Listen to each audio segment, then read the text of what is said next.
If you are wondering how to manage your stress and anxiety, look no further. Today I'm going to share with you 8 tips that are going to help you relieve your feelings of stress and anxiety. So let's jump right into it. My name is Viktorija. I am a physical therapist based in Amsterdam. And in the last year I've seen many patients experiencing more symptoms of anxiety and stress. And it made me wonder if people are indeed experiencing more of these mental health disorders in the last year, which is a no-brainer because we're living in a pandemic right now.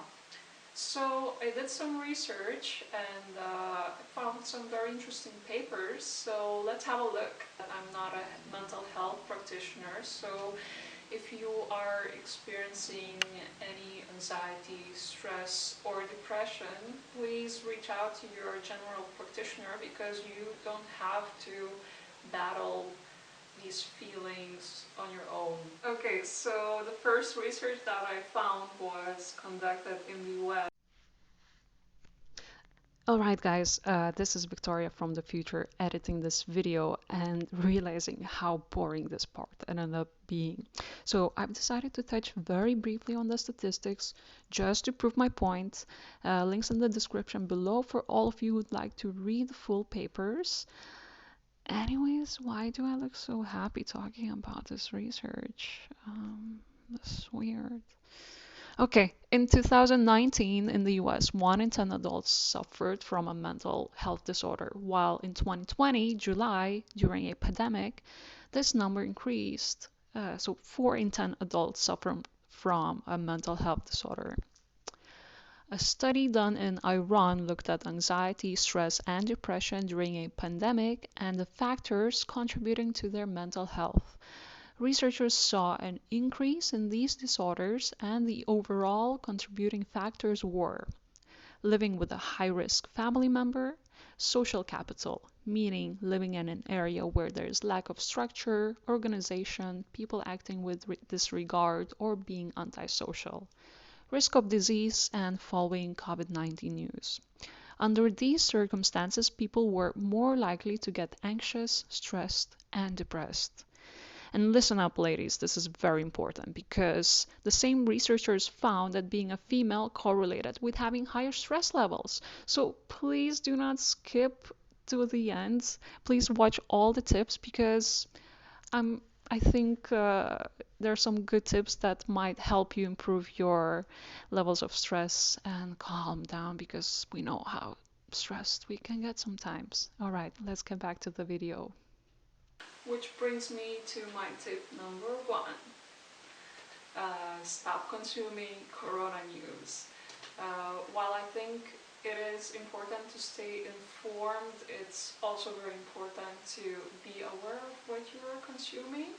So maybe first thing in the morning, do not check the news, do not read about the pandemic because it is quite stressful. Every day the news are changing. And anyways, the media is not really there to inform you.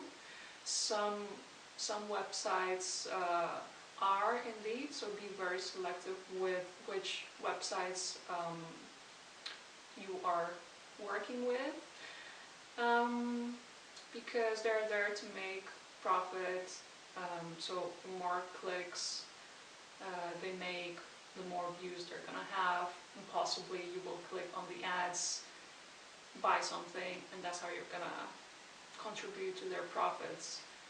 So maybe find a designated time during the day where you say, okay, for 10 minutes I'm going to look at this one website and I'm going to read about the pandemic. Tip number 2, change your thinking pattern. I've struggled with anxiety and panic attacks in the past. During my studies, I even had a, so to say, emotional hangover from all these negative feelings, even after my studies. And I went to therapy, and what a lot of psychologists do is the cognitive behavioral therapy, which helps you work with your thoughts and change your thinking pattern. And if you do this in a long run, then you're able to rewire your brain. So, for example, I think I suck at physiotherapy, and I will never get a job in physiotherapy because I suck. Um, and a way to challenge these thoughts is to think about some experience in the past that actually contradicts this thought. For example, I passed my last internship. I helped many people in my last internship to get better. I received positive feedback on my last internship exam, and so on. So that helps me get a more objective point of view about that particular skill instead of get focused on that negative thought. Tip number 3, and that is be grateful. So something I've started doing this year was journaling, and I'm also reading this book at the moment, 10% Happier, and one of the tips that is given is journaling what you're grateful for every day, every second day, once a week. Doesn't really matter as long as you try to remind yourself to be grateful for something daily, on a daily or weekly basis.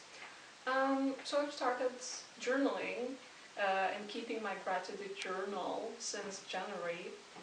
And what you do is you sit down, you take a pen, you take a paper or a journal, and you just write something you are grateful for. So, for example, I wrote it down in my notes here. This is something I wrote 25th of February. Number 1, I am grateful for my coffee. I am grateful for devoting time for myself. I am grateful for doing the storytelling course.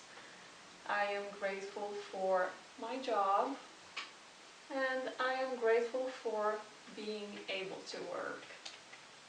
So in the beginning you might write down simple things that are simple as your morning coffee, and eventually you can start thinking deeper, more about your life, maybe something that happened yesterday, maybe somebody smiled at you on the street, and eventually you will see this gratitude habit happening to you throughout your day. Tip number 4, and that is read a book. So there was a study done in University of Sussex that showed that reading can reduce stress by, I think, around 65%, and it even showed better results than other relaxation habits like drinking a cup of tea or listening to relaxing music. And apparently, if you read a book before you go to sleep, this can even lead to better sleep. Number 5, and that is sleep. So studies have shown that sleep is very important to us. Our body needs to rest, we need to re-energize our system, we can regulate our mood better, and we can even improve our decision making and judgment throughout the day if we get 7 to 8 hours of sleep. So it is very important to have a good sleeping routine, maybe go to sleep every night at the same time and try to wake up every day at the same time. So please hit the like button if you like to sleep. Tip number 6,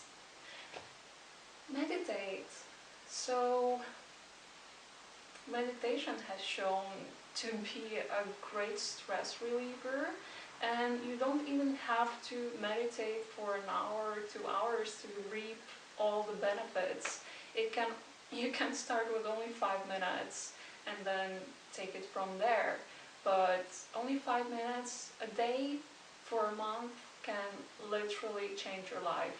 If you haven't done it yet, please check out my 10-minute breath meditation, which is somewhere over here. And yeah, let me know how it went. Number 7.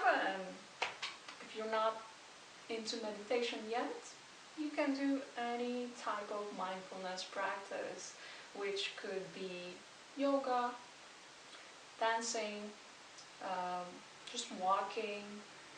And with any mindfulness practice, it's important that you are observing what's happening in your body and being aware of every movement. So for example, if you're having a walk, observe your breath, really focus on the steps, on your body moving, because then you are more present in the moment. Before we jump into the last tip of the day, I would like to know if you've incorporated any new habits in your own life during this pandemic that have helped you cope with stress or feelings of anxiety. So let me know in the comments below. Have you already guessed what's tip number 8? You guessed it, it's exercise. There has been a lot of research done on how exercise improves stress, anxiety, and even depression symptoms. And some studies show that exercise can be as effective as psychotherapy or drugs. So why not do it? And don't forget to subscribe if you'd like to see more content like this. I'm planning to talk about health, mindfulness, and personal development. And the weather hasn't been really great in Amsterdam. Like yesterday it was snowing in April, and today the sun is shining, so I'm gonna go for a run to manage and cope with my own stress and anxiety. So I wish you a beautiful day, and I'll see you next time.